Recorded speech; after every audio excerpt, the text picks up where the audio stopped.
नमस्तुभ्यम, मैं हूं के शिक्षा गुरु और आप देख रहे हैं के शिक्षा गुरु संस्कृत यूट्यूब चैनल। इस समय रेड संस्कृत भाषा के अंतर्गत जो है आपके 25 टॉपिक संस्कृत व्याकरण के और 12 टॉपिक शिक्षण वीडियो के पूरा का पूरा 30 नंबर का कोर्स बहुत ही अच्छे तरीके से करवाया जा रहा है। तो आप पूरा का पूरा कोर्स देखिए, आई बटन दबा करके या फिर डिस्क्रिप्शन बॉक्स में जाकर के लिंक को क्लिक करके आप प्राप्त कर सकते हो। इस समय जो है ये आपका वीडियो है, ये उपसर्ग आपको पढ़ाया जाएगा। तो उपसर्ग के प्रश्न जो है आपके गलत होने की संभावना हो सकती है, इसको हल्के में न ले, क्योंकि उपसर्ग बहुत सारे लोग समझते हैं तो उपसर्ग इजी है, कर लेंगे, लेकिन वहां पर संधियों की प्रॉब्लम होती है। कुछ शब्द ऐसे होते हैं जो कि आपके सीधे के सीधे उपसर्ग नहीं होते हैं, लेकिन उपसर्ग जैसा लगता है। तो इस तरह की जो उपसर्ग से संबंधित सारी बातें इस वीडियो में की जाएगी, तो अंत तक बने रहें और पूरा कोर्स देखें। तो शुरू करते हैं उपसर्ग। सबसे पहले और मुख्य बात यह है कि उपसर्ग होता क्या है, उपसर्ग किसे कहते हैं। यहां पर एक शब्द है उप और एक है सर्ग, ठीक है ना। उप तो आपका उपसर्ग है, सर्ग का मतलब होता है शब्दांश, शब्द का चिन्ह या फिर विभक्ति। जैसे ने, को, से, में, ये आपके परसर्ग है और ये उपसर्ग है। परसर्ग और उपसर्ग एक दूसरे के विलोम शब्द है। उप का मतलब पहले पहले और पर का मतलब होता है बाद में बाद में, यानी किसी भी शब्द के पहले लगने वाला उपसर्ग कहलाता है और किसी भी शब्द के बाद में लगने वाला परसर्ग कहलाता है। जैसे आप देख लीजिए, यहां पर मैंने लिखा है अभी और यहां पर लिखा है ने, तो इन दोनों के अंदर ये उपसर्ग है, ये परसर्ग है। तो यहां आपके जो उपसर्ग है, यहां पर एक शब्द है राम, इस राम के उपसर्ग लगाएंगे तभी तो हो जाएगा अभिराम, और जब इसके परसर्ग लगाएंगे तो क्या हो जाएगा राम ने। तो ये आपके परसर्ग है, ये उपसर्ग है। अभी बात करते हैं उपसर्ग और प्रत्यय, ठीक है ना। प्रत्यय या परसर्ग ये हमेशा शब्द के बाद में लगते हैं और उपसर्ग हमेशा पहले लगता है।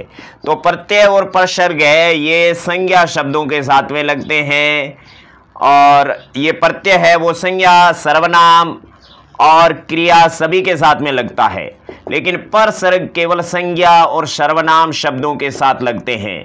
संज्ञा और सर्वनाम शब्दों के साथ में लगते हैं, विशेषण के साथ में नहीं लगते हैं। ये प्रत्यय तो संज्ञा, सर्वनाम, क्रिया, विशेषण सभी के साथ में लगते हैं, लेकिन उपसर्ग कहाँ लगते हैं ये बात यहाँ जाननी है। कभी भी आप गलत नहीं करोगे, क्योंकि उपसर्ग पढ़ रहे हैं। उपसर्ग केवल और केवल क्रिया से पहले ही लगते हैं, बाकी किसी भी संज्ञा, सर्वनाम, विशेषण किसी के साथ में, किसी के पहले नहीं जुड़ते हैं।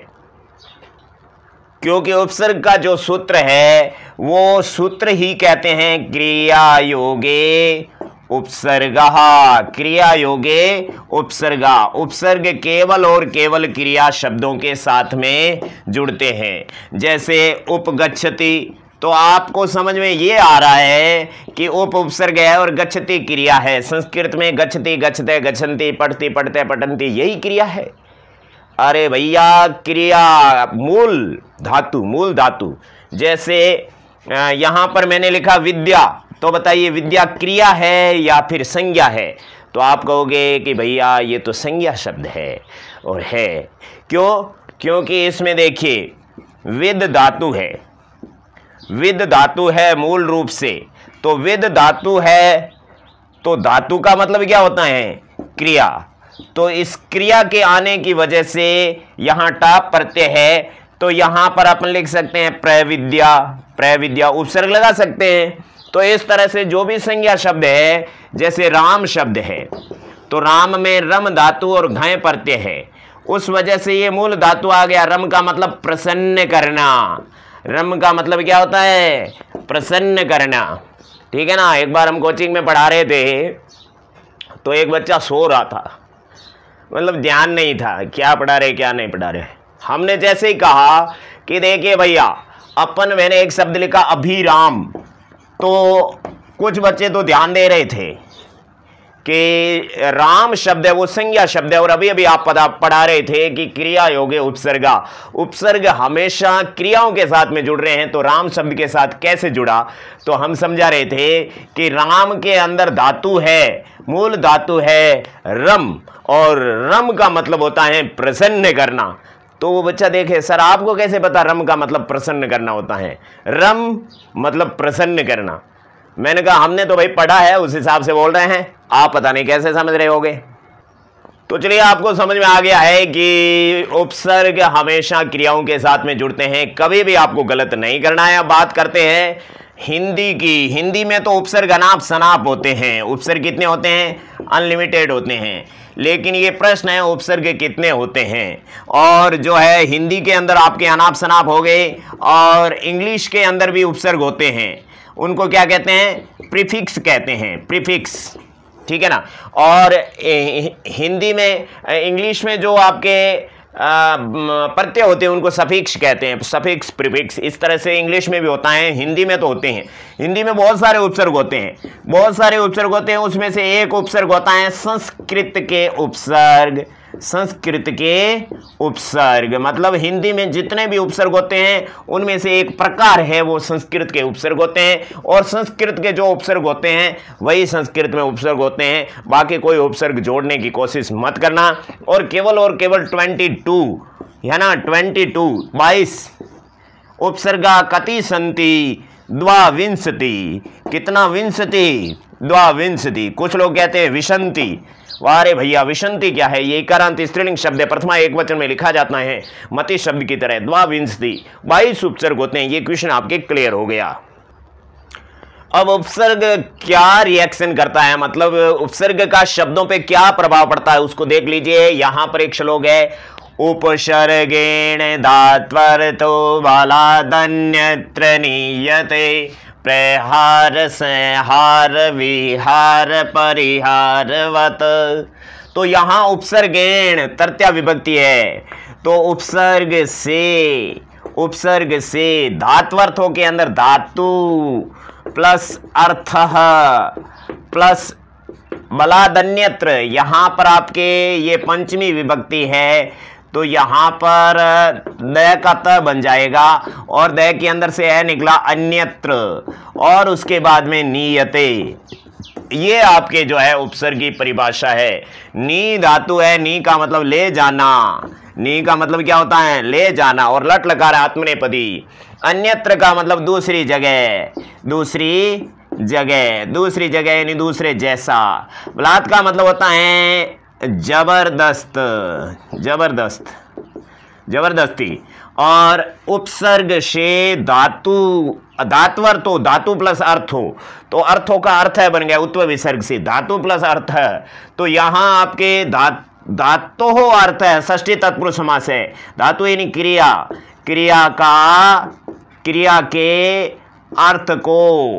के अर्थ को उपसर्ग से क्रिया के अर्थ को जबरदस्ती दूसरी जगह ले जाया जाता है। आत्मनेपदी है ना, ऐसे अर्थ होगा, नियते ले जाया जाता है। उपसर्ग से धातु के अर्थ को जबरदस्ती दूसरी जगह ले जाया जाता है। प्रहार संहार विहार परिहार वत, इसके अंदर हार शब्द है, और जो उपसर्ग है वो यहां पर लगे हैं। तो 1 2 3 4 शब्द इसने दिए हैं। हम आपको 9 शब्द बताते हैं, जो एक ही शब्द के अंदर 9 प्रकार के उपसर्ग जुड़ने से अर्थ अलग अलग हो जाते हैं। किस तरह से शब्दों के अर्थ चेंज होते हैं? सबसे पहला शब्द है आपके प्रहार। तो प्रहार के अंदर आप देख सकते हो यहां आपका उपसर्ग है प्र, और उसके बाद में जो आपका शब्द है वो शब्द है आपका हार। और हार शब्द के अंदर जो है वो हम यहां पर आपको अलग से ही बता देते हैं। हार शब्द के अंदर जो है ह्री धातु है, और उसके अंदर घय प्रत्यय है। ह्री धातु और घय प्रत्यय। घय प्रत्यय हमेशा के लिए नित्य पुल्लिंग शब्द बनाता है, नित्य पुल्लिंग शब्द बनाता है। ये प्रत्यय प्रकरण में आप अच्छी तरह से जानेंगे। तो यहां पर हार का मतलब होता है हरण करने वाला, हरण करने वाला। लेकिन जब हरण करने वाला ऐसे या हरण करने योग्य ऐसे अर्थ होता है तो उसके अंदर उपसर्ग है वो भिन्न भिन्न अर्थ कर देंगे। तो प्रहार, प्र उपसर्ग से हार शब्द जोड़ा तो उसका मतलब हो जाएगा चोट, किसी को चोट पहुंचाना। चोट पहुंचाना क्या है, ये आपका प्रहार शब्द हो गया। उसके बाद में आपका शब्द है संहार। संहार के अंदर आपके पता है सम उपसर्ग है और उसके बाद में हार धातु है, जिसका मतलब होता है कि किसी को मारना, मारना, वध करना, वध करना, संहार करना। ये आपके संहार शब्द का अर्थ हो गया। तो आपको पता है कि इस तरह से ये हार शब्द है ये बार बार यूज होगा, लेकिन इस हार शब्द के बार बार उपसर्ग चेंज होने की वजह से इसका अर्थ भी जो है चेंज हो जाएगा। तो कौन सा अर्थ चेंज होता है, विहार के अंदर वी उपसर्ग है और हार शब्द है, जिसका मतलब होता है विहार का मतलब होता है घूमना। कहीं पर टूरिस्ट में जाते हैं उसको विहार कहते हैं। तो इस तरह से ये आपके अर्थ हो गए। अब देखिए अर्थ का चेंजिंग हो जाता है परि उपसर्ग होने से।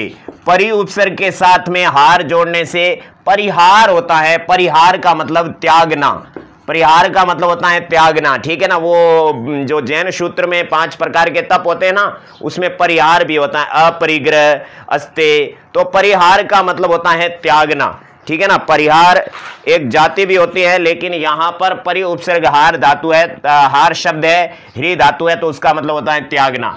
आहार के अंदर आ उपसर्ग है, इसको मूल रूप से आंग लिखते हैं, ड़ लिखते हैं, और उसके अंदर हार शब्द है, ह्री धातु घय प्रत्यय आ उपसर्ग है। उसका आहार का मतलब होता है भोजन करना। तो इस तरह से अर्थ भी चेंज हो जाएगा। उसके बाद में निराहार के अंदर 2 उपसर्ग है। एक तो आपका निर उपसर्ग है, निर, नी उपसर्ग नहीं है, यहां पर निर उपसर्ग है। यही प्रॉब्लम होगी आपके, नी उपसर्ग है या निर उपसर्ग, इसका पता कैसे लगाएंगे वो आपको बताएंगे। तो यहां पर आपके आंग उपसर्ग है, डबल उपसर्ग है, नीर उपसर्ग, आंग उपसर्ग, ह्री धातु और घय प्रत्यय से निराहार बना, यानी बिना भोजन। निराहार का मतलब होता है बिना भोजन, बिना भोजन रहना। अब उसके बाद में निहार, निहार के अंदर नी उपसर्ग है, यहां पर निर उपसर्ग नहीं। निहार का मतलब देखना। तो इस तरह से ये शब्द बना। उद्धार के अंदर उद उपसर्ग है, उद, ठीक है ना। उद उपसर्ग उत उपसर्ग है, मूल रूप से ये उत उपसर्ग है आपका, उद नहीं है। उद तो संधि से होता है। उत उपसर्ग है और हार शब्द है, उत उपसर्ग है और हार शब्द है। तो यहां कौन सी संधि हुई, यहां पर तो आपके जस्त्व संधि हुई, और यहां पर हमने संधि में पढ़ाया था कि जो है आपके यहां पूर्व सवर्ण संधि से इसका ध बन गया, त वर्ग का चौथा वर्ग है। तो यहां उद्धार बन गया। उद्धार का मतलब होता है किसी का उद्धार करना, किसी का कल्याण करना, उद्धार करना, कल्याण करना। तो इस तरह से उद्धार शब्द हुआ। उसके बाद में उप उपसर्ग लगाया, हार शब्द लगाया, तो उपहार, उपहार का मतलब होता है भेंट करना। उपहार का मतलब भेंट और प्रहार का मतलब चोट। इस तरह से हमने आपको पूरे के पूरे शब्दों को बताया। एक ही शब्द के अंदर अलग अलग उपसर्ग लगने से उसका जो है अर्थ चेंज हो जाता है। अब हम आपको वो चीज बता रहे हैं जो आपके परीक्षा में आने लायक है। तो भैया सबको हम ये बता देते हैं कि उपसर्ग पढ़ने के लिए संधि का ज्ञान अति आवश्यक है। तो उपसर्ग से जस्ट पहले हमने संधि पढ़ाई है। आपके चाहे स्वर संधि हो, व्यंजन संधि हो, चाहे विसर्ग संधि हो, तीनों संधि की यहाँ जरूरत पड़ेगी। यहाँ कुल आपके 22 उपसर्ग है। 22 उपसर्गों को एक एक को पढ़ने के लिए आपके बीच में संधि की जरूरत पड़ेगी, क्योंकि यहाँ भी आपके प्लस होगा, ठीक है ना। जब उपसर्ग को किसी शब्द के साथ में जोड़ेंगे तो वहां संधि निश्चित रूप से काम आएगी। इसलिए अगर आपने संधि नहीं पढ़ी है तो हमारे चैनल पर 4 वीडियोस बने हुए हैं। इसके अलावा बैकग्राउंड टीचिंग में भी हमने पढ़ाया है, उसके अंदर भी 4 वीडियो है संधि का, वहां पर भी बेरहमी से पढ़ाया और यहां पर भी बेरहमी से पढ़ाया है। तो अब आपको संधि का ज्ञान नहीं है तो हो सकता है कि आपको यहां समझने में प्रॉब्लम आ सकती है। हम सारे के सारे उपसर्ग एक ही साथ में पढ़ाते हैं। देखिए ये सारे उपसर्ग जो आप पढ़ने जा रहे हो तो इसमें उपसर्गों के लिए कुछ ऐसी बात है कि अगर उपसर्ग के बाद में आपके जो है व्यंजन आ रहा है तो कोई प्रॉब्लम होगी नहीं। और वो कब होगी, जब आपके जो हलंत उपसर्ग है ना, हलंत उपसर्ग वो काम आएंगे, वो आएंगे तब तो प्रॉब्लम हो सकती है, संधि होगी। और जिसके स्वर है अंत में, जैसे प्र के स्वर है, प्रा तो अलग से है, अप के अ, अनु के उ है, अति के ई है, वो जब आएगा तो उसको जो है उपसर्ग के बाद में जो है स्वर आ गया किसी शब्द के शुरुआत में तो वहां पर आपके संधि होगी, स्वर संधि होगी, तो वहां आपको प्रॉब्लम हो सकती है। और यहां पर र आपको दिख रहा है, रुत्वे के अंदर अपन ने बढ़ाया, स दिख रहा है, स दिख रहा है, यहां पर आपके विसर्ग संधि भी होगी। तो संधि के साथ साथ में उपसर्ग का भी ध्यान रखना है। ऐसे नहीं कि आपने संधि कर दी तो वहां पर रह का विसर्ग कर दिया तो नी शेष रह गया, तो ये नी रहेगा को निर रहेगा, ऐसे पता नहीं चलेगा। तो यहां पर उपसर्गों की कैटेगरी है अलग अलग, अजंत उपसर्ग है, हलंत उपसर्ग है। तो अजंत हलंत उपसर्ग है, अजंत के अंदर यानी जिसके स्वर अंत में है तो अलग अलग प्रकार के स्वर है, ए अंत वाले, ई अंत वाले, उ अंत वाले, कौन से अंत वाले के साथ में कौन सी संधि संभव है, ये चर्चा करते हैं। और उसके बाद में एक एक उपसर्ग को देख लेते हैं अच्छे तरीके से, कहां पर कौन सी संभावना गलत रहती है प्रश्न होने की। तो ये आपके उपसर्ग है, इसका एक बार वाचन, प्र प्रा अप सम अनु अव निस निर दुस दुर वी आंग नी अधि अति अपि सु प्रति परि अभि उप उत। तो ये उपसर्ग आपको 2-4 बार या हमेशा या कभी कभार रीड में लेने चाहिए, क्योंकि ये उपसर्ग इतने ही होते हैं, इनको माइंड में रखना है, कौन से हलंत है, कौन से कहां पर क्या है, वो सारी चीजें आपको ध्यान होनी चाहिए। अब देखिए उपसर्गों की कैटेगरी बता रहे हैं। उपसर्ग कितने प्रकार के हैं, उपसर्ग 5 प्रकार के हैं। अपने दृष्टिकोण से बता रहे हैं आपको, कोई इस तरह से जो है आपके प्रश्न नहीं बनता है, लेकिन अपन अध्ययन के तौर पर इसको 5 भागों में डिवाइड कर सकते हैं। तो आपके अकारांत उपसर्ग है वो सबसे पहला है पॉइंट, और वो कुल कितने हैं, 4 उपसर्ग है। 4 अकारांत उपसर्ग है जो आपके एंग पदांता दति के अंदर जो आपके पूर्वरूप संधि है, और एंगी पररूपकम के अंदर जो आपकी पररूप संधि थी उसके अंदर भी अपन ने पढ़े थे। अकारांत 4 उपसर्ग है जो आपके प्र अप अव उप, प्र अप अव और उप, ये 4 आपके जो है अकारांत उपसर्ग है। प्र के लास्ट में भी है, अप के, अव के और उप के। अकारांत उपसर्ग में जो संधि के नियम हैं उसके अनुसार कुछ नियम हिसाब है, उससे तो संधि होगी। लेकिन उसके अलावा दीर्घ संधि, गुण संधि और वृद्धि संधि हो सकती है, क्योंकि दीर्घ संधि में, गुण संधि में और वृद्धि संधि में प्रथम पद का अंतिम अक्षर जो है वो आपके अ हो सकता है। और एक ऐसी संधि है व्यंजन संधि की जिसके अंदर प्रथम पद का अंतिम अक्षर है वो है स्वर है, ठीक है ना। तो व्यंजन संधि में प्रथम पद का अंतिम अक्षर व्यंजन होता है, स्वर संधि में प्रथम पद का अंतिम अक्षर स्वर होता है, और विसर्ग संधि में प्रथम पद का अंतिम अक्षर विसर्ग होता है। ये विसर्ग संधि की हमने बात कही, संधियों की जो मुख्य बात कही थी। परंतु एक जो व्यंजन संधि है जिसके अंदर जो है प्रथम पद का अंतिम अक्षर स्वर होता है, और वो कौन सा होता है, वो आपकी तुकागम संधि है। उसके अंदर अव प्लस छेद इस तरह से आपके बना था, तो ये प्रथम पद का अंतिम अक्षर अ हो सकता है वहां पर भी, और दीर्घ संधि में, गुण संधि में और वृद्धि संधि में हो सकता है। बाकी आपके कहीं पर भी प्रथम पद का अंतिम अक्षर अकारांत उपसर्ग नहीं होगा। तो इस तरह से अकारांत उपसर्ग वाले है वो 4 है, और 4 ही आपके जो है यहां कौन कौन सी संधि होती है वो हमने आपको बता दिया, उस हिसाब से आप ध्यान रखें। और अभी एक एक उपसर्ग पे भी डिटेल करेंगे। अब आकारांत उपसर्ग है वो एक मात्र है, और वो है परा, ठीक है ना। कुछ लोग है वो ये एक आंग उपसर्ग है, आंग, उसको आकारांत मानते हैं, लेकिन वो आकारांत नहीं है, वो गैकारांत है। गैकारांत मतलब ये हलंत है, हलंत कैटेगरी में आता है, इसलिए वो आपके जो है आकारांत उपसर्ग नहीं है। आकारांत उपसर्ग एकमात्र है और वो है आपका प्रा। उसके बाद में इकारांत उपसर्ग आपके 8 है, 8 है, सबसे ज्यादा है इकारांत उपसर्ग है। तो इकारांत उपसर्ग आने के तौर पर कौन सी संधि हो सकती है? प्रथम पद का अंतिम अक्षर ई कौन सी संधि में होता है? एक मात्र संधि होती है और वो होती है आपकी यण संधि, और उसके अलावा दीर्घ संधि भी होती है। दो संधि हैं जिसके अंदर प्रथम पद का अंतिम अक्षर ई होने की संभावना रहती है, छोटी ई। तो यहां पर वी, नी, अधि, अति, अपि, प्रति, परि, अभि, ये सब क्या है? ये आपके इकारांत उपसर्ग है। तो यहां पर यथा संभव जो है आपके दीर्घ संधि और जो है आपके यण संधि होने की संभावना रहती है। सबसे ज्यादा यण संधि का ध्यान रखना है, वरना आपके क्वेश्चन गलत होने की संभावना रहती है। जैसे मैंने लिखा परीक्षा, और जैसे लिखा मैंने पर्यूषण, तो यहां पर आपके दीर्घ संधि है और यहां पर आपके यण संधि है। तो यहां परीक्षा का संधि विच्छेद होगा, उसका होगा आपके परि प्लस ईक्षा, ठीक है ना। तो यहां परि क्या है? उपसर्ग है, तो अपना उपसर्ग पढ़ रहे हैं, संधि नहीं पढ़ रहे हैं भैया। तो यहां पर परि उपसर्ग का ध्यान रखना है। आपको पूछेगा ऑप्शन में पर री बड़ा है छोटा है, तो परि उपसर्ग में री छोटा होता है, आपके ये पढ़ी। उसके बाद में पर्यूषण में परि प्लस उषण, तो यहां पर भी आपके जो है परि उपसर्ग है और यण संधि से ई का यह बन गया और बाद वाला उ उसके अंदर जुड़ गया।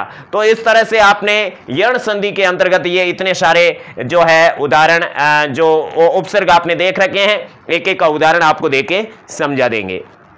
अब आपके जो है उकारांत उपसर्ग है वो केवल 2 है, ठीक है ना। एक तो अनु और एक शु, ये 2 उपसर्ग है। लेकिन यहां पर भी आपके वो वाली बात है, जैसे ऊ किस किस के अंदर आता है? एक तो दीर्घ संधि में आता है और एक यण संधि में आता है, प्रथम पद का अंतिम अक्षर। जैसे मैंने लिखा अनुदित, अनुदित के अंदर जो है जो आपके अनु प्लस उदित, इस तरह से आपके जो है दीर्घ संधि हो सकती है। और यहां पर शु का अपन उदाहरण ले लेते हैं, इसमें अलग हो सकता है, अनु उपसर्ग होकर इस तरह से हो सकता है।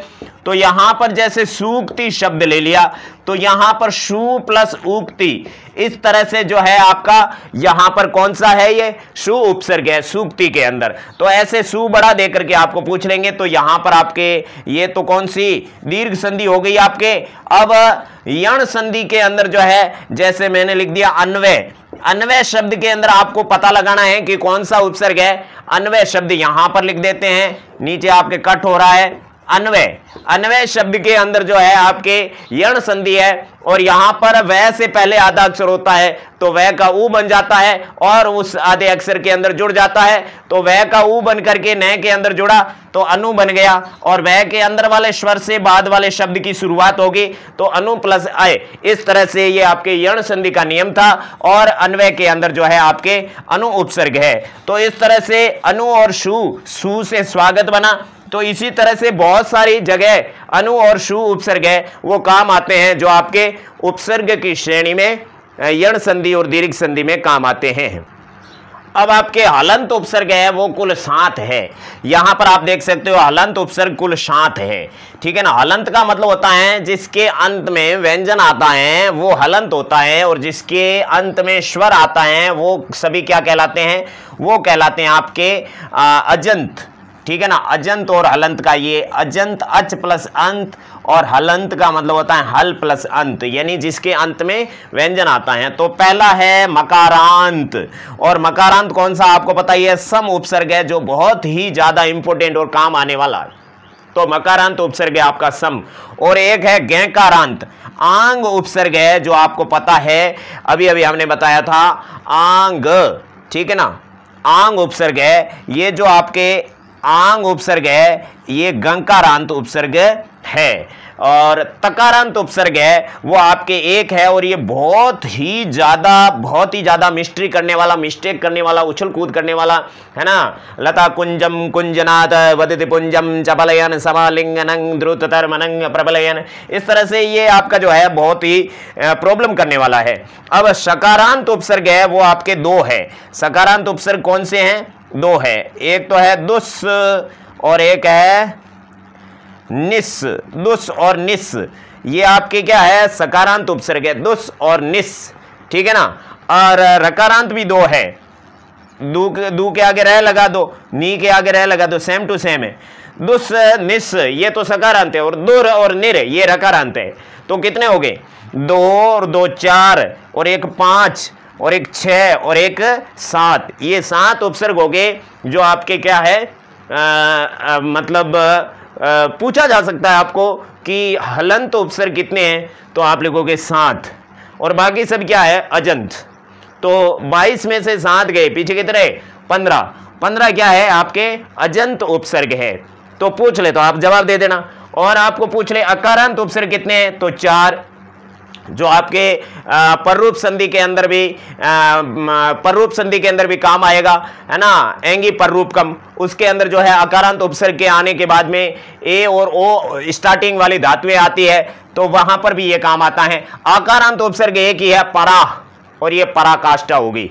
ओके, उसके बाद में सर्वाधिक उपसर्ग कौन से अंत वाले होते हैं, इकारांत वाले होते हैं, और वो होते हैं 8, ठीक है ना, वी नी अधि अति अपि प्रति परि अभि। और उकारांत उपसर्ग है वो आपके सिर्फ और सिर्फ कितने हैं, 2, अनु और शु, ठीक है। ये तो हो गए आपके उपसर्गों की गणना, कौन से उपसर्ग को कैसे करना है वो हमने आपको बता दिया। और यहां पर हलंत के अंदर जैसे यहां पर शम आ रहा है, तो यहां कौन सी संधि होगी, यहां पर आपके जो है अनुस्वार संधि होगी। अनुस्वार संधि के अलावा यहां पर परस्वर्ण संधि भी होगी, तो ये दोनों संधि यहां पर शम उपसर्ग में। और आंग उपसर्ग है, यहां पर आपके जो है ये मुख्य रूप से गै कट जाता है, तो यहां कोई संधि नहीं होगी, सिर्फ आ शेष रहेगा। जब जुड़ेगा तब गै कट जाएगा तो आ जुड़ेगा। तकारांत उपसर्ग है, तो यहां पर शुचुत्व संधि भी होगी, स्टुत्व संधि भी होगी, और जस्त्व संधि भी होगी, और पूर्व सवर्ण संधि भी होगी। यानी व्यंजन संधियों में जितनी भी संधियां हैं वहां पर लगभग ये आपके जो है अनुनासिक संधि भी होगी, अनुस्वार संधि भी हो सकती है। इस तरह से ये उत उपसर्ग बहुत जगह काम आता है। दुस और निस उपसर्ग है, यहां पर आपके व्यंजन संधि भी होगी और विसर्ग संधि भी होगी। और निर और निस है, इसके अंदर जो है आपके व्यंजन संधि भी होगी और जो रुत्व विसर्ग संधि है वो भी होगी। तो सारी संधि है यहां पर काम आ रही है, अप्लाई आ रही है। तो आपके उपसर्ग की जड़ है वो संधि है, इसलिए संधि के जो हमारे 4 वीडियोस बने हुए हैं वो आवश्यक रूप से देखें और समझें। एक एक उपसर्ग को अच्छे तरीके से देख लेते हैं, समझ लेते हैं, खोल देते हैं कौन से उपसर्ग में क्या प्रॉब्लम है, क्या समस्या है, क्या समाधान है। तो यहां सबसे पहला आपका प्र उपसर्ग है। हमने आपको बताया ये प्र उपसर्ग आकारांत उपसर्ग है, इसीलिए इसके अंदर यथासंभव संधियां होगी। तो सबसे पहले तो ये बता दें कि प्र के बाद में स्वर आएगा तो कैसे होगा, और प्र के बाद में व्यंजन आएगा तो क्या होगा।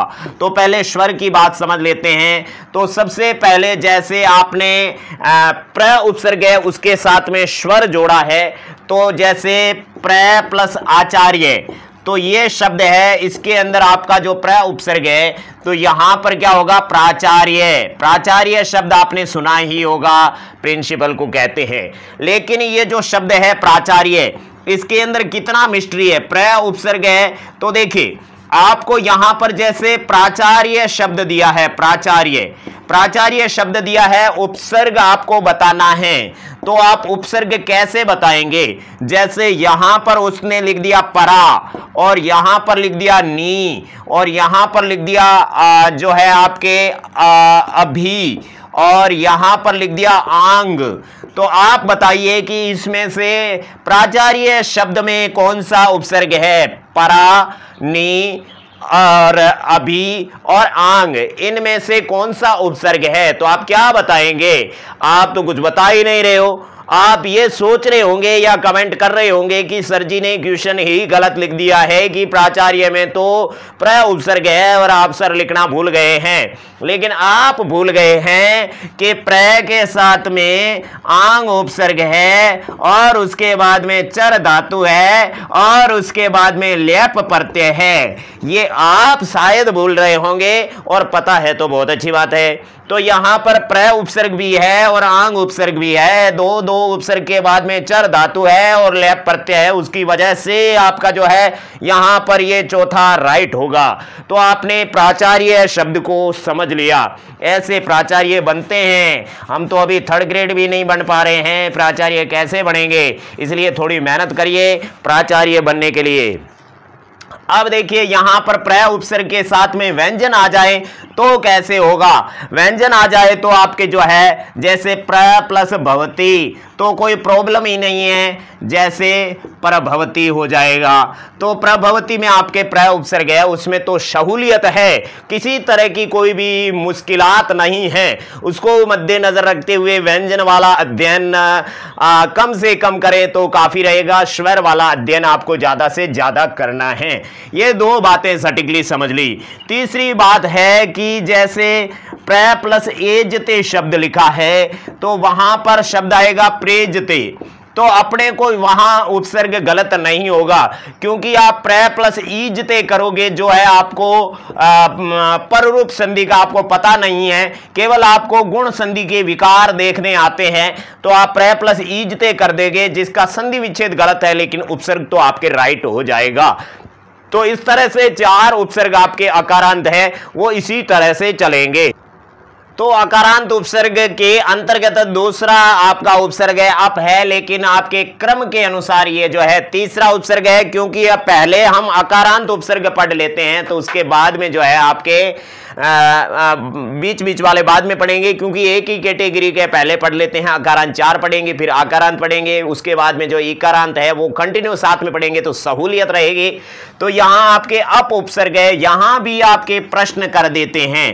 प्रश्न ये है कि निम्नलिखित शब्दों में अप उपसर्ग कहां पर नास्ति, कहां पर नाश्ता कर रहा है, मतलब कहां पर नहीं है, इस तरह से अपना प्रश्न करते हैं। तो इस प्रश्न के जवाब में आपको सही सही उत्तर देना है। सबसे पहला है आपके जो है अपकार, अपकार, और दूसरा है अपाकार, अपाकार, और तीसरा है वो है अपार, और उसके बाद में चौथा है वो आपके जो है यहां पर लिख देते हैं अपनयति।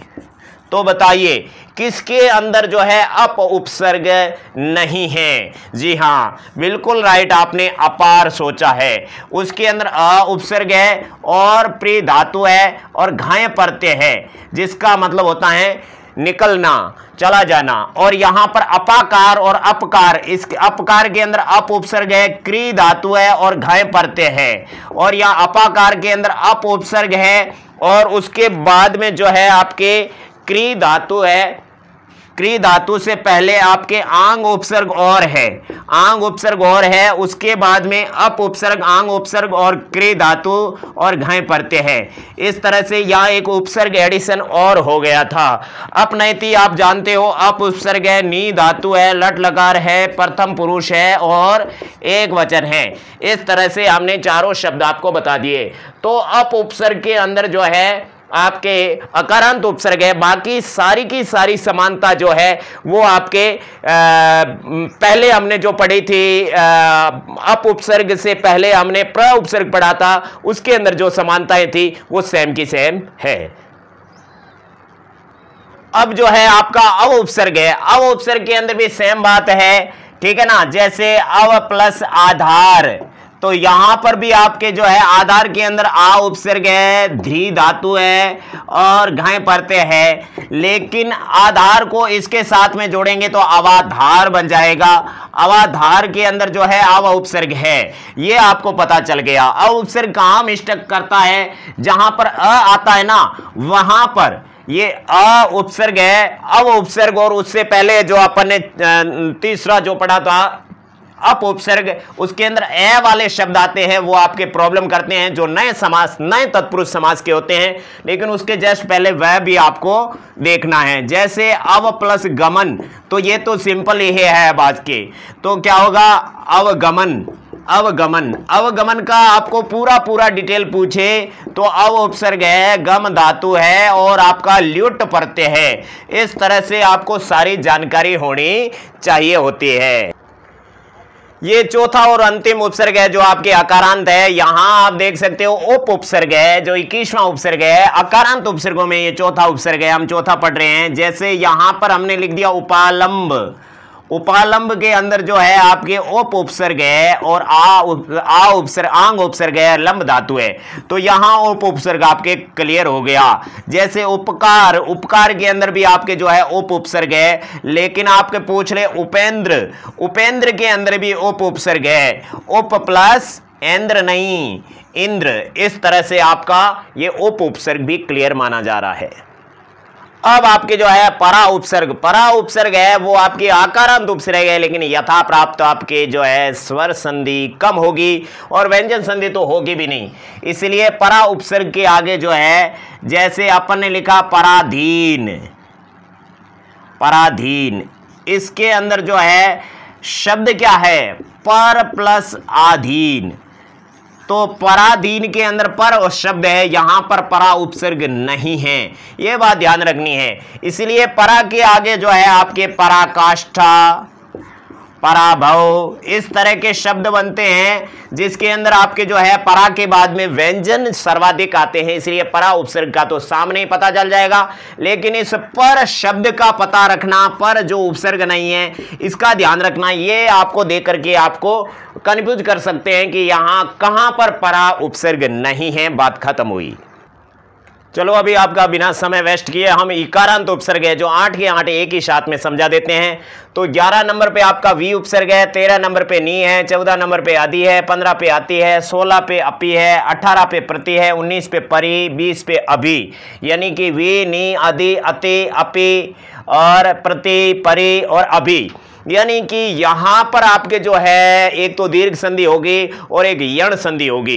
तो यहां कुल मिला के यण संधि का अभ्यास किया जाएगा, क्योंकि दीर्घ वाले तो आप क्लियर कर भी सकते हो। तो यहां पर आपके यण संधि का सबसे पहले तो आपको सिंपल यण संधि दिखाई जाएगी और दूसरे शब्द में उससे भी सिंपल, यानी द्वितीय पद का प्रथम अक्षर जो है आपके व्यंजन होगा, उस हिसाब से बहुत ही सरल शब्द है। और तीसरे स्तर पे आपको सबसे कठिन स्तर के शब्द दिए जाएंगे। तो यहां पर सबसे पहले वी उपसर्ग है, तो व्यास, व्यास यानी यह से पहले आधा अक्षर है तो यह का ई बन गया, तो वह के अंदर जुड़ा वी प्लस आश शब्द बन गया। अब है विकास, तो सिंपली आपको पता है वी प्लस काश, तो यहां पर वी उपसर्ग है। व्यवहार, व्यवहार के अंदर आप जानते हो वी प्लस व्यव, उसके बाद में वी प्लस अव प्लस हार, अव के बाद में हार है, ठीक है ना। तो ये व्यवहार शब्द है, उसके अंदर वी उपसर्ग भी है और अव उपसर्ग भी है, समझ रहे हो ना। उसके बाद में नी उपसर्ग लेते हैं, न्यास का क्या होगा नी प्लस आस, इस तरह से आपका न्यास शब्द होगा। निचय है, सिंपल है, नी प्लस चय है। दूसरे वाला इसके अंदर तो आपके जो है सिंपली व्यंजन है। सन्निपात, ये कठिन स्तर पे है, इसके अंदर आपके जो है सम उपसर्ग है, नी उपसर्ग है और पात शब्द है, सन्निपात। तो यहां पर नी उपसर्ग बीच में से निकालना है, क्योंकि अपन नी उपसर्ग पढ़ रहे हैं।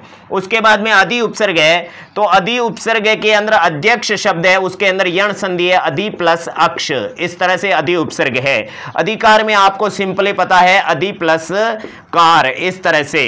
और उसके बाद में सुराधीप है, तो सुराधीप के अंदर जो है आपके अधि उपसर्ग निकालना है, तो सबसे पहले शुर, उसके बाद में अधि और उसके बाद में ईप, इस तरह से आपके जो है अधि उपसर्ग यहां से निकला। अत्याचार में अति प्लस आचार, इस तरह से आपके अत्याचार के अंदर क्या है अति उपसर्ग है। अतिसार के अंदर अति प्लस सार, और उसके बाद में उदत्यंत, उदत्यंत उत उपसर्ग है और अति उपसर्ग है, और उसके बाद में अंत शब्द है। इस तरह के शब्द आपको देख करके अति उपसर्ग आपको पूछ सकते हैं। अध्येदते, अप्येदते, अप्येदते, अपि प्लस एधते, ये आपको सिंपली पता ही है कि यह से पहले आधा अक्षर मिलेगा, कहीं पर भी देख लो तो यह से पहले आधा अक्षर मिलता है, तो वहां पर आप क्या है कर सकते हो यण संधि। अपी, अपिकार, अपि प्लस कार, इस तरह से आपकी यह यण संधि होगी। उसके बाद में कदा प्लस अपि प्लस आगत है, इस तरह से ये आपके जो है अपि यहां से मिल गया। उसके बाद में प्रत्येक का संधि विच्छेद है प्रति प्लस एक, इस तरह से यहां पर आपके प्रति उपसर्ग है। प्रतिदिन का प्रति प्लस दिन, इस तरह से आपका सिंपली पता है प्रतिदिनम, ये आपके प्रति उपसर्ग का है जो आपके अव्ययभाव समास का शब्द भी है। वी प्रकृष्ट, वी उपसर्ग भी है और प्र उपसर्ग भी है, ठीक है ना। तो यहां पर ये आपके यहां पर वी प्रतिकृष्ट लिखना था। वी उपसर्ग है, प्रति भी है और उसके बाद में कृष्ट शब्द है। और यहां पर पर्यावरण में परि प्लस आवरण है, जो आप जानते हो जब आपने पर्यावरण पढ़ा। तो यहां पर परि उपसर्ग है। परिवार में तो आपको पता ही है परि प्लस वार। और सपर्यादेश, सपर्यादेश के अंदर स शब्द है और परि उपसर्ग है और आदेश शब्द है। इस तरह से सपर्यादेश के अंदर भी परि उपसर्ग है। अभ्युदय के अंदर अभि प्लस उदय, अभि प्लस उदय। और उसके बाद में अभिराम में तो आप जानते हैं अभि प्लस राम, अभि उपसर्ग है। साभ्यागत, साभ्यागत में स प्लस अभि प्लस आगत शब्द है, स प्लस अभि प्लस आगत। इस तरह से आपके जो है ये उपसर्ग सारे के सारे हमने आपको समझा दिए कि यहां पर जो है कितने उपसर्ग है, 8 उपसर्ग है। इकारांत वाले 8 के 8 एक ही साथ में आपको समझा दिए। सब में एक ही तरह के रूल्स काम आते हैं। अब आपको जो है ओ उपसर्ग है, जो आपका अनु, लास्ट में ऊ आने वाले उकारांत, उकारांत उपसर्ग है 2 ये है। 5वें नंबर पे अनु और 17वें नंबर पे शु, ये उपसर्ग हम आपको पढ़ा देते हैं। तो पहले अनु, लास्ट में ऊ आने से यण संधि होती है। देखिए यण संधि में क्या होता है, ई के बाद में कोई भी स्वर आता है तो ई का यह बनता है, वो हमने इकारांत उपसर्गों में पढ़ा। ऊ के बाद में कोई भी स्वर आता है तो ऊ का वह बनता है, ये अभी पढ़ रहे हैं। तो बात आपके समझ में आ गई कि आप जो उकारांत उपसर्ग पढ़ रहे हैं उसके अंदर ऊ का वह बनेगा, यानी जहां पर भी वह है उससे पहले आधा अक्षर है तो उस वह का ऊ बना दो। तो वह का ऊ बनाया अन्वय के अंदर, तो न के अंदर नू जुड़ गया, अनु प्लस अय, ये आपका हो गया। अनुवाद तो सिंपली आपको दिख रहा है अनु प्लस वाद, क्योंकि बाद में व्यंजन आता है तो कोई प्रॉब्लम नहीं होती है। समन्वेषा, समन्वेषा के अंदर सम उपसर्ग है, मैं के अंदर से है निकाला और न के बाद में आधा, न आधा है, वह से पहले आधा अक्षर है तो वह का ऊ बना करके न के अंदर जोड़ो, अनु बन गया। और वह के अंदर वाले स्वर से बाद वाले शब्द की शुरुआत हुई तो सम प्लस अनु प्लस एषणा, ये आपका समन्वेषणा हो गया। उसके बाद में ये स्वेच्छा, स्वेच्छा शब्द है, उसके अंदर आपके शु उपसर्ग नहीं है और स्वेच्छा लिखा हुआ है तो उसका देखिए वह से पहले आधा अक्षर स है तो स के अंदर ऊ जोड़ दो और वह के अंदर वाले स्वर ई से बाद वाले शब्द की शुरुआत करो तो सु प्लस इच्छा, यहां पर आपके शु उपसर्ग है। स्वेच्छा के अंदर सु उपसर्ग नहीं है, वहां पर स्व प्लस इच्छा है, स्व प्लस इच्छा तो स्व शब्द है, ठीक है ना।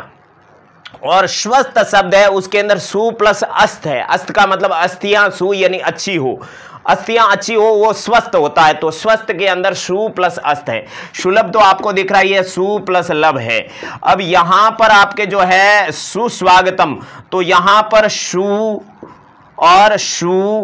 और आगतम, सु आगतम, क्या आगतम, सु आगतम, सु का मतलब अच्छा और सु का मतलब और भी अच्छा, सुस्वागतम, ये सुस्वागतम है। उसके अंदर स्वागतम के अंदर सु प्लस आगतम है, एक सु और जुड़ गया तो सु बन गया, सुस्वागतम, सु आगतम। अच्छा, ये आपके जो है उकारांत उपसर्ग क्लियर हो गया। अब आपके हलंत उपसर्ग है वो 7 प्रकार के है। उसके अंदर सबसे पहला है शम है, जो कि आपके मकारांत उपसर्ग है। इसके अंदर विभिन्न प्रकार की संधियां होगी और नहीं भी होगी। जैसे यहां पर समाचार शब्द है तो यहां पर शम उपसर्ग है, आंग उपसर्ग है और चर धातु है और आपका घय प्रत्यय है। इस तरह से समाचार शब्द बना तो इसके अंदर शम उपसर्ग विद्यमान है। समाचार के अंदर आपको पूछे कि इसमें उपसर्ग कौन सा है और सम ऑप्शन में नहीं हो तो आंग उपसर्ग भी राइट कर सकते हो। उसके बाद में देखिए संचय, संचय के अंदर आपके सम उपसर्ग है और चय शब्द है तो यहां सम उपसर्ग दिख रहा है। यह आपकी अनुस्वार संधि है। कौन सी संधि है? अनुस्वार संधि है। अब यहां पर जैसे आपके लिख दिया संचय तो यहां पर आपको जो ऑप्शन मिलेगा सय मिलेगा, सम मिलेगा और भी मिलेगा, तो ये आपके गलत होगा, ये राइट होगा, क्योंकि संचय आप आपने जो पीछे संधि पढ़ी थी वो आपके पर सवर्ण संधि, उसका संधि विच्छेद होता है सम प्लस चय। अब इसका संधि करेंगे तो सम प्लस चय, अब इसका संधि करेंगे तो सय प्लस चय। ये प्रोसेस आपको हमने संधि में पढ़ाया था, अगर नहीं पढ़ा है तो आपको वहां जाके पढ़ लेना चाहिए, क्योंकि कम से कम 3 मिनट लगेगी इसको समझाने में, इसलिए संधि में जाकर के समझोगे तो और ज्यादा बेहतर रहेगा। तो यहां पर संचय शब्द के अंदर भी आपके क्या है, सम उपसर्ग है और चय शब्द है, इन दोनों का संधि विच्छेद सेम टू सेम रहता है। तो यहां पर भी आपके जो है ये आपके पर सवर्ण संधि है, पर सवर्ण संधि, परस्वर्ण संधि है जो आपकी व्यंजन संधि है। तो ये भी आपको समझ में आ गया। एक आपके हम यहां पर बता देते हैं कि ये ऐसा लिखा आता है संयंता, संयंता शब्द है, ये भी आपके परस्वर्ण संधि है, इसका शम प्लस यंता बनेगा। तो इस तरह से भी आपको याद रखना है कि ये जो मैं है उसका बाद में यह आने की वजह से ये अनुस्वार वाला यह बनता है। तो यहां पर भी आपके जो है सम उपसर्ग है, इस तरह से सम उपसर्ग को आप अच्छे तरीके से याद रखेंगे। और इसी तरह से आपके ये परस्वर्ण संधि के आगे और वाले जैसे संगम शब्द है, ये पूछ लिया आपको, तो यहां पर ये है परस्वर्ण संधि से बना है, बाकी यहां पर सम प्लस गम है। तो यहां पर सम है, उसका मैं का बाद वाले का अंतिम गय वर्ग, कै वर्ग का अंतिम ड़ बन गया, तो ये ड़ है। इस तरह से सम उपसर्ग आपके कहीं पर भी मिस्टेक नहीं करना चाहिए, अच्छे से हमने समझाना था वो समझा दिया। संधि आपको आती है तो कोई प्रॉब्लम नहीं है। अब सीधा आपके जो है हम 7 उपसर्ग है जो आपके हलंत वाले, उसमें गैकारांत उपसर्ग है आंग या आ, क्योंकि यह आ के बाद में कै ख ग ड़ वाला ये है, ये आपके कट जाता है लशक वधित्व सूत्र से, तो शेष सिर्फ आ रहता है। जैसे यहां पर मैंने लिख दिया आकार, तो आकार के अंदर आपके आंग उपसर्ग है और क्री धातु है और घय प्रत्यय है। इस तरह से आपका जो है आंग उपसर्ग मूल रूप से है, आपको आंग लिखे या आ लिखे दोनों सेम ही है, दोनों ऑप्शन में हो तो ये आपको राइट लिखना है क्योंकि ये आपका मूल है। उसी तरह से जैसे यहां पर आपके लिख दिया कि समाचार के अंदर मिल गया और जैसे प्राचार्य में मिल गया, तो यहां कहीं पर भी बीच में ये मिल जाता है, प्र प्लस आंग प्लस चर धातु है, तो वहां पर आपके ये आंग उपसर्ग बीच में भी मिल सकता है, स्टार्टिंग में बहुत ज्यादा मिलता है, तो स्टार्टिंग में भी आपको मिल सकता है और बीच में भी मिल सकता है। इसीलिए आप लोग जो है इसको अच्छे से ध्यान रखना।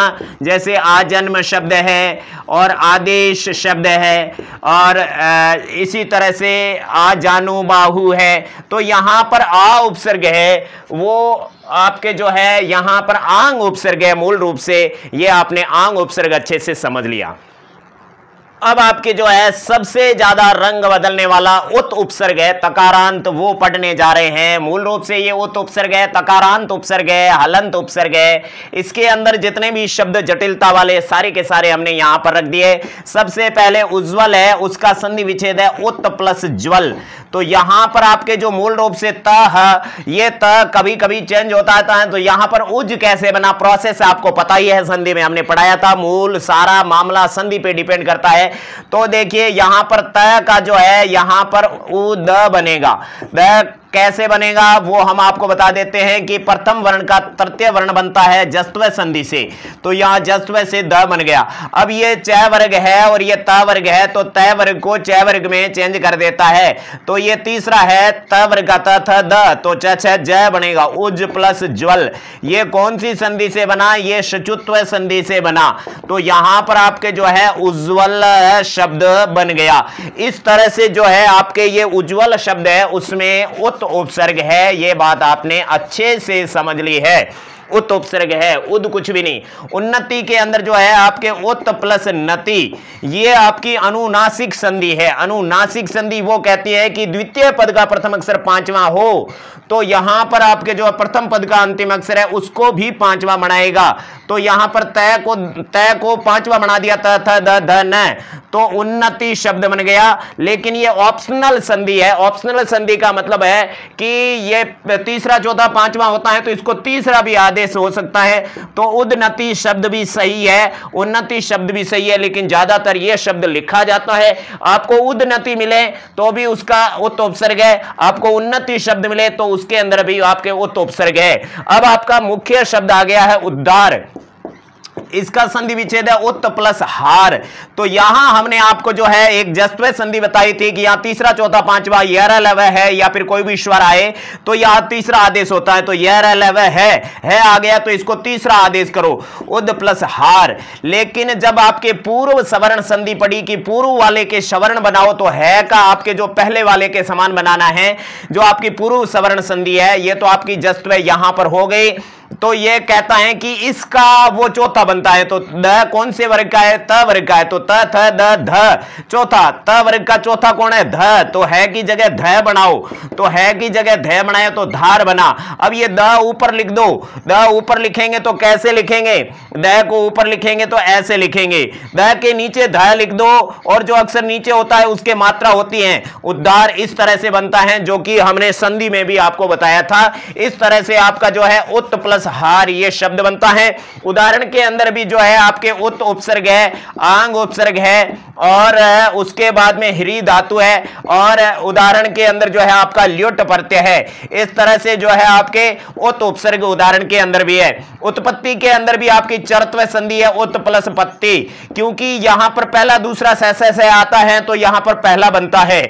उत्तीर्ण के अंदर भी आपके उत प्लस तीर्ण शब्द है, त्रि धातु और आपका कत प्रत्यय है। इस तरह से आपके उत्तीर्ण के अंदर भी यहां पर ये ता पड़ा और ये ता पड़ा। यहां पर जो है आपकी चरत्व संधि है, यहां पर भी चरत्व संधि है तो वो पहला ही रखती है, बाकी सभी तीसरे में कन्वर्ट कर देती है और ये पांचवे में कन्वर्ट करती है। तो संधि का भी आपके अच्छा सा रिवीजन हो गया।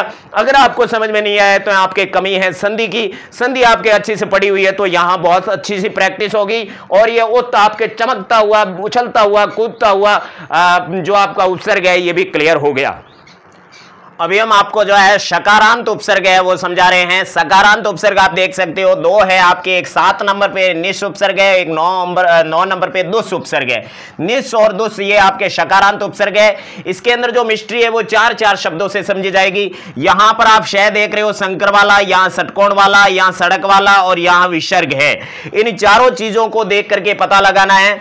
इन चारों की जगह सड़क वाला, क्योंकि हमने जब संधि पढ़ाई तभी आपको बताया कि ये निश है वो मूल रूप से है, इसलिए पहले उपसर्ग आता है। उसके बाद में आपके पहला दूसरा स होना चाहिए, तब जाके आपके निश उपसर्ग होता है, नहीं तो निर उपसर्ग बन जाता है। तो यहां पर पहला है चय और यहां पर निष्ठुर का आपके संधि विच्छेद होगा, निश प्लस थुर होगा, क्योंकि ये ट वर्ग है, इसको तय वर्ग को ट वर्ग में कन्वर्ट होना पड़ता है और सड़क वाले को षटकोण वाले में कन्वर्ट होना पड़ता है। दोनों चेंज होते हैं। निष्ठुर के अंदर, निस्तेज के अंदर आपके निश प्लस तेज। इस तरह से आपके ये त वर्ग की वजह से ये सड़क वाला, ट वर्ग की वजह से षटकोण वाला, च वर्ग की वजह से संकर वाला। अब नि शब्द, तो यहां पर निस प्लस शब्द, ये आपका जो नि शब्द है इसको आपको निश शब्द इस तरह भी लिख सकते हो, क्योंकि ये ऑप्शन में संधि होती है जो आपके वाशरी सूत्र से होती है, इसका भी शैम संधि विच्छेद होता है। तो आपने निश उपसर्ग के यहां पर कितने शब्द देखे हैं, मैंने संधि के अकॉर्डिंग फटाफट से आपको बता दिए। अब ये जो निश के अंदर जो चीज होती है वो कि वो दुस के अंदर होती है, क्योंकि यहां पर भी स है और उससे जस्ट पहले अश्वस्वर है, यहां पर भी स है उससे पहले अश्वस्वर है उ, तो निश्चय का दुश्चय कर दिया, तो यहां पर भी दुस प्लस चय इस तरह से हो जाएगा। और यहां पर निष्ठुर है तो ये षटकोण है और ये ट वर्ग है तो इसका सड़क और त वर्ग कर दिया। तो यहां पर भी ये षटकोण है, इसका सड़क वाला कर दिया, दुस और ट की जगह तह कर दिया, दुस धन तह। तो ये दोनों चेंज हो रहे हैं। ष्टुत्व संधि है, यहां पर भी ष्टुत्व संधि है, यहां सचुत्व संधि है, यहां सचुत्व संधि है, यहां ष्टुत्व संधि है, यहां कोई संधि नहीं है। यहां पर हो जाएगा दुस प्लस तेज। जैसा है वैसा का वैसा मिल रहा है। दुस्साहस के अंदर यहां पर भी वाशरी सूत्र से जो है आपके यहां पर दुस प्लस साहस शब्द बनेगा, और इसका संधि करना चाहते हो तो यहां पर ये सड़क वाला सह भी लिख सकते हो, ये भी राइट है और वो भी राइट है, दुस प्लस साहस, तो इसका संधि विच्छेद भी सेम रहेगा। जिस पोजीशन में यहां समझाया वैसा का वैसा वहां समझाया, तो आपको निस और दुस उपसर्ग समझ में आ गए। तो भैया अभी तक आप अगर वीडियो देख रहे हो तो आपको बहुत ही बहुत साधुवाद, आप अच्छे से देख रहे हो, आप कठिन मेहनत करने वाले हो, इसीलिए अभी तक वीडियो देख रहे हो। अगर आप अभी तक वीडियो देख रहे हो तो अपने मित्रों को शेयर बटन जो नीचे है उसको क्लिक करें, और इसके नीचे जो आपके स्लैक्स जो जिसको कहते हैं कि फ्लैक्स आपकी जो एड है उसके जस्ट नीचे आपके जो बटन दिया हुआ है उस बटन को क्लिक करके आप डिस्क्रिप्शन बॉक्स में जाकर के पूरी लिंक देख सकते हो। कक्षा 6ठी से 10वीं तक संस्कृत भी हमने बेरहमी से पढ़ाई है, और इसके अलावा रीड संस्कृत भाषा की जो है हमने बैकग्राउंड टीचिंग में पूरा का पूरा कोर्स पिछले लॉकडाउन में करवाया। इस लॉकडाउन में हम फ्रंट पेज आपको कोर्स करवा रहे हैं रीड संस्कृत भाषा के। इसके बाद में वो सेकंड ग्रेड और फर्स्ट ग्रेड के जो संस्कृत का जो है पेपर है उसका हम कोर्स करवाने जा रहे हैं। तो ये आपके जो है उपसर्ग का अंतिम जो आपके सामने पर्दा है, यानी कि अंतिम आपका उपसर्ग है, इसके बाद में उपसर्ग समाप्त हो रहे हैं। इसलिए जो बात पहले बाद में बोलनी थी वो पहले ही बोल दी। हलंत उपसर्ग 7 है, उनमें से हमने जो है 3 उपसर्ग अलग अलग कर दिए, और उसके बाद में 2 उपसर्ग है वो सकारांत थे, और उसके बाद में 2 उपसर्ग है रकारांत, ये अभी हम कर रहे हैं। इस तरह से ये 7 उपसर्ग पूरे होने के साथ में ही उपसर्ग पूरे हो जाएंगे। तो जिस तरह से आपके सकारांत उपसर्ग था निस और दुस, उसी तरह से निर और दुर ये सेम टू सेम है। स की जगह र आ रहा है, तो र आने की दशा में भी दोनों सेम रहेंगे, क्योंकि र से पहले ह्रस्व स्वर है, र से पहले ह्रस्व स्वर है। तो यहां पर रुत्व विसर्ग संधि होगी। निर्गम का संधि विच्छेद होगा वो होगा निहि प्लस गम, लेकिन समास जब इसका संधि विच्छेद करेंगे तो निर प्लस गम रहेगा, और इसका भी जब उपसर्ग अलग करेंगे तो यहां पर निराधार का निर प्लस आधार होगा। आधार के अंदर आ उपसर्ग और है, निर्देश के अंदर भी निर प्लस देश होगा। ये आपका उपसर्ग अलग हुआ है। अगर रह की जगह विसर्ग करोगे तो विसर्ग संधि, निर्गम की तरह दुर्गम होगा तो दुर प्लस गम हो जाएगा, और निराधार की जगह दुराधार है तो दुर प्लस आधार हो जाएगा। इस तरह से निर और दुर एकदम सेम है। निर्देश की जगह दुर्देश है तो दुर प्लस देश हो जाएगा। इस तरह से आपके जो है यहां पर दुस उपसर्ग नहीं है, दुर उपसर्ग है। तो क्लियरली आपने उपसर्ग समझ लिए हुए। कोई भी टॉपिक ऐसा नहीं है जिसको आप गहनता से नहीं लोगे, हल्के से नहीं लोगे, यानी कि किसी भी टॉपिक को आप गहनता से नहीं लोगे तो वो टॉपिक आपके माइंड के कवर में नहीं रहेगा। किसी भी छोटे से हल्के से टॉपिक को आप दिमाग के अंदर जो है थोड़ा दबाव लगा करके उसको दिमाग में रखोगे तो ही रहेगा, वरना 25 टॉपिक रीड संस्कृत भाषा में है, और इसके अलावा जो है आपके 12 टॉपिक शिक्षण विधियों के हैं। 30 में से 30 अंक आपके आने चाहिए, उस हिसाब से ही हम अध्ययन करवा रहे हैं। कहीं पर भी कोई टॉपिक आपको लगे कि हमने बीच में आपके एक्सप्लेन नहीं किया है तो आप जो है कमेंट में बताएं, उसको हम आपको पूरा करवाएंगे। इन्हीं शब्दों के साथ में आज के इस वीडियो को अगले वीडियो तक विराम देते हैं। पूरा कोर्स जरूर देखें। भगवान आपका भला करें। हे भगवान, भला सबका करो लेकिन शुरू हमसे करो।